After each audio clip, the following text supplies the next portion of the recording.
Hello बच्चों, जय श्री कृष्णा, राधे राधे। तो बच्चों आज हम लोग पढ़ने वाले हैं क्लास 10th का मैथ चैप्टर 1 रियल नंबर्स। चलिए बच्चों देखते हैं ये रियल नंबर्स क्या है और क्या क्या इसमें हम लोगों को पढ़ना है। चलिए लेट्स स्टार्ट। Real number. बच्चों अगर हम लोग रियल नंबर की बात करें तो रियल नंबर जानने से पहले आप लोगों को कुछ नंबर्स के बारे में जानना होगा, उसके बाद हम लोग रियल नंबर्स पे डिस्कस करेंगे। ठीक है, तो रियल नंबर जानने से पहले कुछ नंबर्स के बारे में जानना होगा। पहला नेचुरल नंबर। नेचुरल नंबर क्या होता है? नेचुरल नंबर आपका काउंटिंग नंबर्स होता है। काउंटिंग नंबर्स, जितने भी काउंटिंग नंबर्स हैं 1 2 3 4 5 6 100, मतलब जितने भी काउंटिंग नंबर्स हैं सारे के सारे आपके नेचुरल नंबर में आते हैं। आप जो भी नंबर को काउंट कर सकते हो सारे के सारे नेचुरल नंबर में आते हैं। ठीक है, ये आपका स्टार्ट होता है 1 से और इन्फिनाइट तक जाता है। ठीक है, उसके बाद आता है आपका होल नंबर। होल नंबर आपका काउंटिंग नंबर के साथ अगर हम लोग जीरो को भी ले लें तो वो पूरा होल नंबर बन जाता है, यानी counting number together with zero. Counting number together with zero, ये हो गया आपका होल नंबर, यानी कि जीरो से लेकर के इन्फिनाइट तक की। बस इसमें यही केवल जीरो एक दूसरा नंबर ऐड होता है। ठीक है, उसके बाद आता है आपका इवन नंबर। इवन नंबर क्या होता है? इवन नंबर ऐसा नंबर जो 2 से डिविजिबल हो जाए। ठीक है, मतलब 2 से किसी भी नंबर में भाग देंगे और उसका रिमाइंडर 0 आ गया तो मतलब वो इवन नंबर हो गया। ठीक है, number which is divisible by 2। या फिर ऐसा कर सकते हैं, ऐसा लिख सकते हैं हम लोग, number ends with the digit 0 या 2 या 4 या 6 या 8। अगर कोई नंबर का यूनिट डिजिट 0 हो या 2 हो या 4 हो या 6 हो या 8 हो तो उस नंबर को हम लोग इवन नंबर बोलेंगे। जैसे एग्जांपल 12 हो गया, इसका यूनिट डिजिट 2 है। कोई भी नंबर आप ले सकते हो, बस उसका यूनिट डिजिट ये 5 में से कोई भी एक डिजिट रहना चाहिए। जैसे 130, इसका यूनिट डिजिट 0 तो ये भी इवन नंबर। जैसे 195 196 तो 196 में आपका 6 यूनिट डिजिट है ना, तो ये भी क्या हो गया आपका इवन नंबर। एडीसी, इस टाइप के हम लोग ढेर सारा एग्जांपल इवन नंबर का ले सकते हैं। नेक्स्ट है आपका बच्चों odd number. Odd number even number का just opposite, number which is not divisible by 2, मतलब ऐसा नंबर जो 2 से डिविजिबल नहीं होता। ठीक है, जिसमें 2 से भागा ना लगे,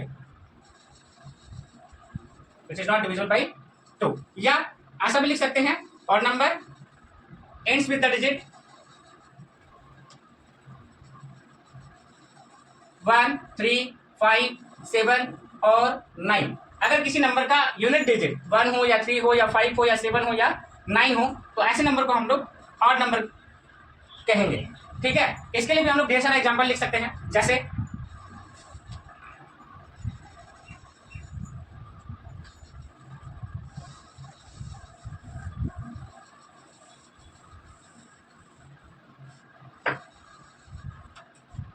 जैसे 13, जैसे 279, जैसे 157। तो यहाँ पे देखो आप यूनिट डिजिट सबका 3 है 9 है 7 है, तो ये सारे के सारे नंबर मतलब कौन से नंबर होंगे? Odd number. उसके बाद बच्चों क्या आता है? उसके बाद आपका आता है इंटीजर। इंटीजर्स क्या होता है बच्चों? इंटीजर्स यानी कोई भी नंबर जिसको साइन के साथ लिखना हो। कौन सा साइन? तो पॉजिटिव और नेगेटिव साइन के साथ। जैसे 1 को लिखना तो 1 को अगर पॉजिटिव साइन के साथ लिखो +1, तो हम लोग +1 मतलब पॉजिटिव साइन के साथ लिख भी सकते हैं, नहीं भी लिख सकते हैं। ठीक है, लेकिन जब भी नेगेटिव इंटीजर लिखना हो तो उसके नंबर के पहले नेगेटिव साइन देना जरूरी होता है। पॉजिटिव इंटीजर के पहले प्लस का साइन देना जरूरी नहीं होता है, लेकिन नेगेटिव इंटीजर के पहले नेगेटिव का साइन देना जरूरी होता है, माइनस का साइन देना जरूरी होता है। ठीक है, तो आपका इंटीजर जो होता है वो 3 टाइप का होता है, पॉजिटिव, नेगेटिव और 0। पॉजिटिव में केवल हम लोग पॉजिटिव नंबर्स के बारे में पढ़ते हैं, +1 +2 या 3 4 5 6 डॉट डॉट डॉट। ठीक है, और नेगेटिव में केवल हम लोग नेगेटिव इंटीजर के बारे में पढ़ते हैं। ठीक है, और 0 खुद में एक इंटीजर है। 0 ना तो प्लस होता है और ना ही माइनस होता है। उसके बाद बच्चों हम लोग प्राइम नंबर के बारे में जानेंगे। प्राइम नंबर क्या होता है? प्राइम नंबर जो कि चैप्टर के लिए भी बहुत इंपॉर्टेंट है। ठीक है, चैप्टर में हम लोग को prime number, composite number, rational number और इरेशनल नंबर के बारे में जानना है। ठीक है, उसके प्राइम फैक्टराइजेशन, प्राइम नंबर के प्राइम फैक्टराइजेशन मतलब कोई भी कंप्लीट नंबर के प्राइम फैक्टराइजेशन के भी पढ़ना है। ठीक है, तो प्राइम नंबर यहाँ पे इंपॉर्टेंट है चैप्टर के लिए। ठीक है, तो प्राइम नंबर क्या होता है? प्राइम नंबर ऐसा नंबर होता है जिसका केवल 2 ही फैक्टर होता है, यानी कि ऐसा नंबर जो केवल 2 ही नंबर से डिविजिबल हो, एक खुद से और एक खुद से और दूसरा वंस, ठीक है। तो इसका हम लोग डेफिनेशन लिख सकते हैं, number which is divisible by one and itself, one and itself. और हम लोग क्या लिख सकते हैं, number which has only two factors, only two factors, two factors, one and itself, ये भी लिख, ठीक है। फॉर एग्जाम्पल 2 हो गया, 3 हो गया, 5 हो गया, 7 हो गया, 11 हो गया, 13 हो गया, ऐसे बहुत सारे नंबर हैं, ठीक है, जिसका 2 ही फैक्टर होता है। जैसे 2 के फैक्टर की बात करें तो 2 का फैक्टर 1 और 2, मतलब 2 में डिवाइड केवल 1 से हो सकता है और 2 से हो सकता है, इसके अलावा और कोई तीसरा नंबर नहीं है जो 2 को डिवाइड करे, ठीक है। इसका केवल 2 ही नंबर, मतलब 2 से और 1 से ही डिवाइड लगेगा, ठीक है। तो 2 क्या हो गया, प्राइम नंबर हो गया। उसी तरह अगर हम लोग 3 की बात करें तो 3 का भी फैक्टर 3 और 1 है, मतलब इसमें भी केवल 2 ही नंबर से डिवाइड लगेगा, मतलब इसका भी केवल 2 ही फैक्टर होगा, एक 1 और एक 3। इसी तरह 5 का, 7 का, 11 का, 13 का, सबका 2-2 फैक्टर है, इसलिए ये सारे के सारे नंबर क्या है, प्राइम नंबर, ठीक है बच्चों। आगे बढ़ते हैं।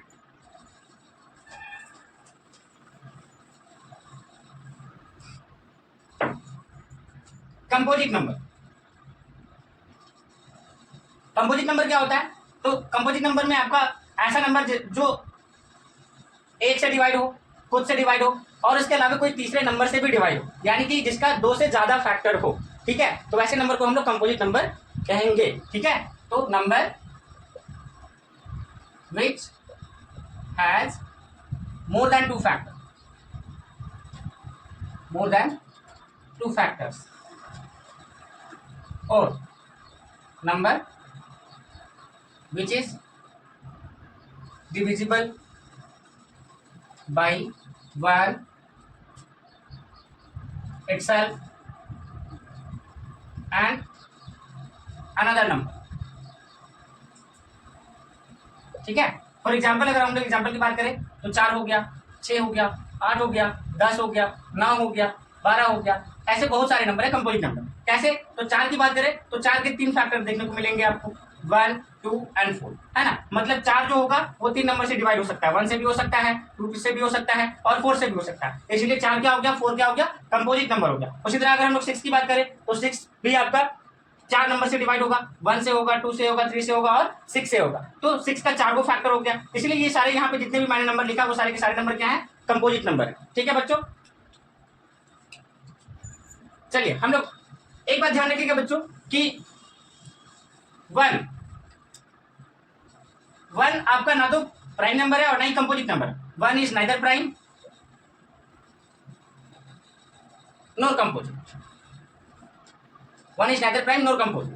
1 ना तो आपका प्राइम है और ना ही कंपोजिट है। क्यों ऐसा, क्योंकि प्राइम होने के लिए कम से कम 2 फैक्टर होना चाहिए और कंपोजिट होने के लिए कम से कम 2 से ज्यादा फैक्टर होना चाहिए, यानी कम से कम 3 फैक्टर होना चाहिए। बट 1 का केवल एक ही फैक्टर है जो कि खुद है, वो 1 ही है, इसीलिए 1 ना तो प्राइम है और ना ही कंपोजिट है, ठीक है बच्चों, इसको ध्यान में रखिए। उसके बाद बच्चों आगे बढ़ते हैं हम लोग रेशनल नंबर की तरफ। रेशनल नंबर, रेशनल नंबर क्या होता है, ऐसा नंबर जिसको पी बाई क्यू के फॉर्म में लिखा जा सकता, जहां पे पी और क्यू क्या होता है, पी और क्यू दोनों इंटीजर्स होता है,